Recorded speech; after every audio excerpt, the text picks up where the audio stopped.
Welcome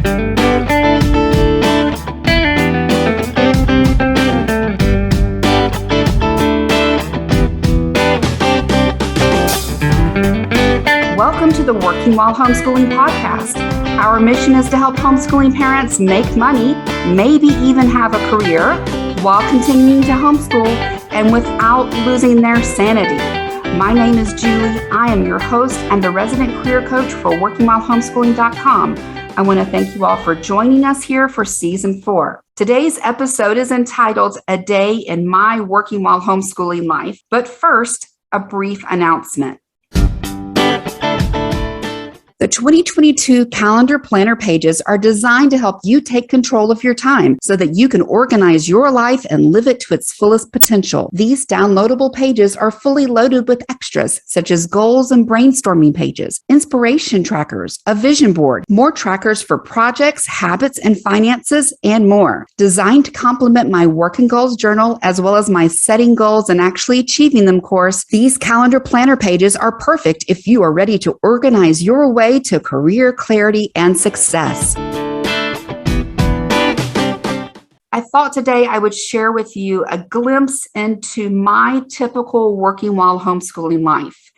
Now, this may not resemble yours. Every year, this seems to change on me. Sometimes it feels like it changes on me day by day.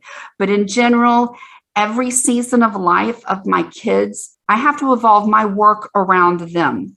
So let me explain to those of you who are new kind of what my current working while homeschooling situation is like. First of all, I'm homeschooling an 8th grader and a 10th grader this year. That means our homeschool work looks very, very different than what I did when we did kindergarten and 1st and 2nd grade, for example. So don't be freaked out if you're teaching a kindergartner and you can't leave them independently. I have an 8th and a 10th grader, very, very independent 8th and 10th graders. My kids are more mature and more independent at this stage. In fact, they pretty much want me to leave them alone. And I will, as long as they keep their grades up. That's kind of our rule. The second their grades go down, I start to get in their business. As my kids have gotten older, and especially this year, we have moved to more and more online courses. We've moved into tutors instead of co-ops and things like that. A lot of these decisions were made because, first of all, they don't want me in their business. They don't want to sit down with mommy and make mommy teach them a lesson because they say that's lame, whatever. I think they're ridiculous, but whatever. They're in that age group. We moved into tutors for some of those subjects. I'm very, very concerned about them mastering, like math. We've done more online courses instead of me trying to get as many in-person activities in classes because they keep shutting down because of COVID. So I'm just not wasting my money this year. So I made that plan at the beginning of the school year, and we've planned around that. Now, if you have little bitty kids, you may not be able to do that as much. They may not be independent. They may not be able to do the online courses as much. Tutors may not be in your budget or may be pointless, but that's just kind of what our situation has looked like for the plan for this school year. I'm also currently only working my own business. So I have done contract work for others. I've been employed by others, but at the moment I am working my own business and I tend to have an extremely flexible schedule because of that. That's why I'm working only for myself in this moment in time, because I need as much flexibility as is humanly possible. So that's kind of the route we've decided to go. I don't have strict work schedule where my, employer expects me to be logged in at 9 a.m. and, log off at 5 p.m. I've been there. I've done that. I've got the t-shirt. It's just not what my schedule looks like right now. So again, if this doesn't sound like y'all's schedule, that's okay. All right. But I just wanted to explain to you what it looks like for me right now. I'm also a night owl that deals with insomnia. I don't get up early. I'm not going to be one of those people that tells you have to get up at 4 a.m.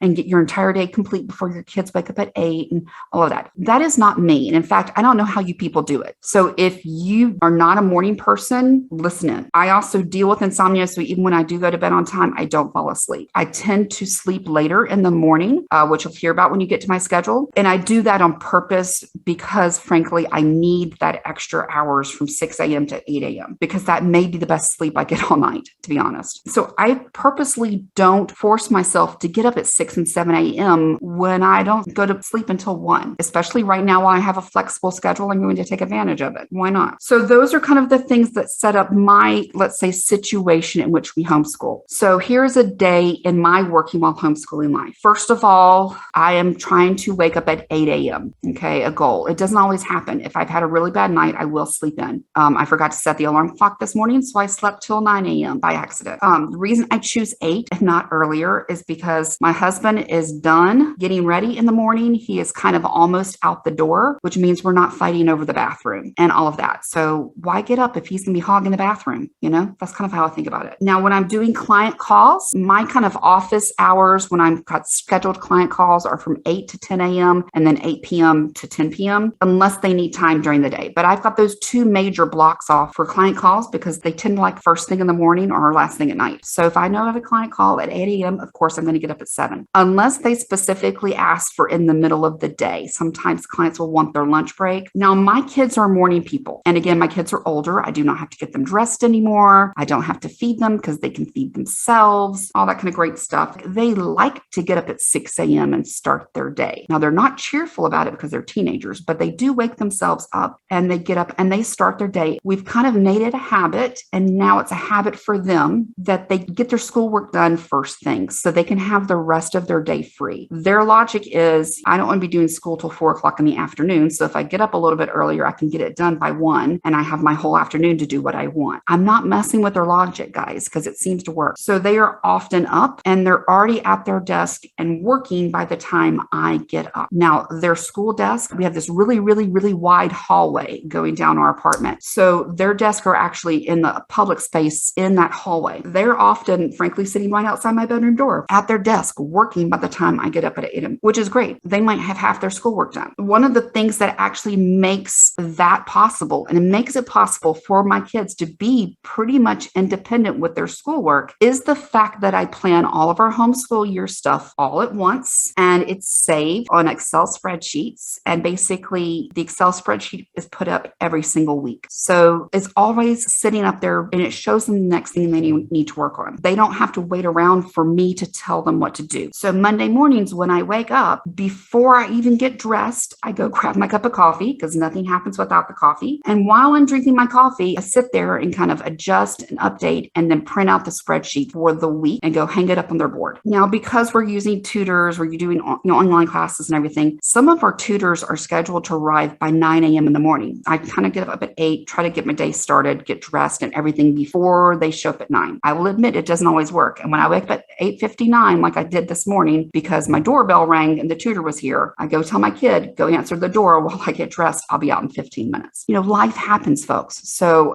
please don't think of me as being like a rigid in stone scheduled person. I make a schedule and then I'll keep to it. Now, my dream ideal would be that I would get up at 7 without the alarm clock. I would work on client calls from 8 to 10 a.m. I would go work out downstairs in our building from 10 to 11, come upstairs at 11 o'clock, shower, get dressed, for the day, that sort of thing. That would be my ideal. It absolutely never seems to actually happen, but that's in my head what I would like to happen. It just never does. And the reason I tell you guys all of this is because I want to be open and honest and kind of be very transparent with you guys that I have my magical ideal that never happens. So if you're working with a magical ideal in your head that never happens, that's okay too. That just consider it a goal to work toward. I get dressed and all of that. I try to kind of do a run through of chores before my work gets too involved in the day. So, as I get myself ready, especially if I don't have to be on camera and I can just, throw my hair up in a ponytail and nobody has to see me, then, I get the laundry running, get the dishwasher running. So those can be running while I'm doing my thing. So I might have to kind of walk through the living room, dining room to make sure stuff is picked up and put away before the tutors arrive, get the things started,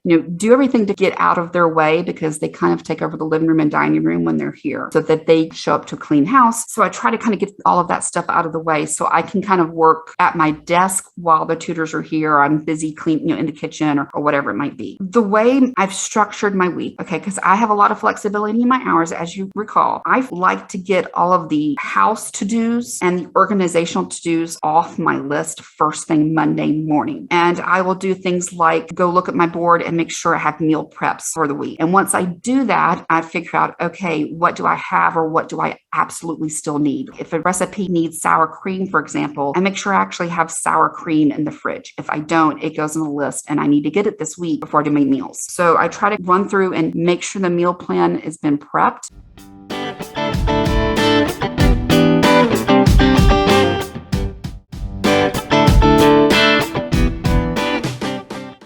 Now, I'm going to be honest with you and tell you it is on my to-do list on Saturday mornings to do this so I can shop on Sunday after church. Often gets pushed to Monday morning. Again, trying to be transparent with you. But if I have been productive and I did that on Saturday like I was supposed to, I still kind of walk by the board while I'm doing my coffee and make sure that's taken care of for the week. My husband hasn't dropped a company dinner on me randomly in the middle of the week, and I need to kind of adjust and make sure the kids have food, make sure there are leftovers for my kids, or there's something simple for them to eat Thursday instead of making that big meal, and that big meal gets pushed to another day. Look at everything on a Monday morning. I'll look at my calendar. What needs to be updated on my calendar? What did I forget to add on my calendar? What needs to go on my to-dos for this week? If there's like kind of house things that are kind of falling behind, all those things that, frankly, always do end up falling behind. I try to push through that first thing Monday morning because I don't want to deal the rest of the week. Now, ideally, I could honestly run through all of that, do all these things in like maybe 30 minutes on a Monday morning. It always seems to take me longer than I want it to, and I don't know why. Once I've done that, and when I start kind of looking at my calendar and my plan, my workout for the week, I will end up going through all of my emails. What are all the emails from the teachers that I haven't read that I need to do because it's Monday morning? I try to crank through as much as that as I can first thing Monday morning and just get it off my plate. I don't want to miss anything, and Monday morning just seems to work. From there, go right into whatever is on my work to-dos for the week and whatever's on my work schedule and plan for the week. The kids stop around 12 for lunch. Oftentimes they stop me from working and tell me to have lunch. Lunch at our house is typically leftovers. If there aren't leftovers, frankly, it's going to be a sandwich, or my kids may make something. During my lunch break, that AKA 30 minutes I take for lunch break, I try to flip the chores again, dishes and laundry, pull out something for dinner, whatever's scheduled for dinner, make sure it's defrosting. After that break of kind of getting those chores done, I go right back into whatever work projects I'm working on. Now, my kids are often done with their, let's say, classwork, book work by 2 p.m. That's when they come and tell me, hey, I'm done with all my schoolwork. I kind of have a checklist meeting with them, which they hate, but I do anyway. How did you do on your math? What did you make this time? What do we need to work on there? How is science going? Did you do your writing assignment for your tutor? Are you ready for the Chinese tutor to show up tomorrow morning? Or, did you practice your musical instrument for your music lesson on Wednesday? And so on and so on. So I go through that constant mental checklist for each kid the second they tell me they're done with their schoolwork. And in ideal afternoons, they are typically gone to either in-person class, they have an activity, that sort of thing. So they may be having to go off to an appointment in the afternoon. I may be having to do the carpool, or maybe they go off and do that on their own. If it's an afternoon that we have at home, my kids have been getting into craft activities, which I encourage, whether that be right now it's sewing and knitting. My oldest daughter really loves art. So she may be, doing a painting project of her own. Maybe she's sewing something, you name it. They may be doing some of those activities, and they often like to binge a show while they're doing their craft projects. I will go out in the living room and pull up my laptop and work on whatever project I'm working on while they're binging their show. We'll do that in the late afternoons. They may get a snack or something like that. At 5 o'clock, I put my work away for a bit, and that's when I stop and prep dinner. So prep and cook dinner starting at 5 o'clock. I will probably throw in whatever chores and nonsense I can throw in at that 5 to 6 o'clock hour. Maybe another flip of laundry or another load of dishes. We have scheduled a firm dinner time at 6:30 p.m. every single night. Now, here's the real reason why I'm strict about the dinner hour, because it encourages my husband to actually leave work at a reasonable time so he can have dinner with the family. If dinner was flexible, then he wouldn't get home till 7 or 7:30, and then we would all be starving to death and dinner would be cold and gross by the time he got home. And I tried to be flexible with it, and it just didn't work for us because he knew he could stay late. And so he said, okay, I'm going to be 15 minutes late, and then he'd really be 30 minutes late. I've kind of laid down the ultimatum in the past year. Dinner is at 6:30, whether you're home or not. So if you would like to eat with the family, you will be in the house at 6:29 and have dinner with the family, because we're all going to sit down at 6:30 because we're starving to death. And if you're late, you get to eat by yourself, because too bad. We live 10 minutes from his office, so it's not like he has a long commute. Okay. And of course, after dinner, you've got, small cleanup. My kids at this point often go off into their rooms to read or do whatever they want. Our kids' bedtime is at 8:30, even though they are older. So many studies I've read talk about the need for teens to have more sleep rather than less. And I will tell you, emphasizing bedtime, as much as my teens complain about the quote unquote early bedtime, that early bedtime actually makes them much happier people, therefore makes my life easier. So there you go. Sometimes I will have client calls in the evening, again from 8 to 10 p.m., which is fine because dinner is done. We've had a little bit of family time. My kids are prepping and ready for bed, so I will go off and do client calls when necessary from 8 to 10 p.m. So your day may not look like mine, guys, and that is okay too. My schedule has widely varied from year to year of us homeschooling. I'm in my 11th year homeschooling now and probably have done this like 15 different ways. I've been working in homeschooling from the beginning, guys, so don't worry. If your schedule doesn't look like mine, that's okay too. Thanks for listening in to today's episode. Make sure you join us in our Facebook group for a continued discussion on today's topic and more. You will also find all the ways you can reach me online, including the link to our website, workingwhilehomeschooling.com, in our show notes. Wondering how you can join in on our mission? Consider becoming a listener supporter with a small monthly donation through the link in the show notes. Subscribing to our podcast, your positive online reviews, sharing with your friends are all greatly appreciated as well. And I am always looking for new podcast guests to interview. If this sounds like you, email me at julie@workingwhilehomeschooling.com. That's a wrap for today, but be sure to check out our next episode for Working While Homeschooling.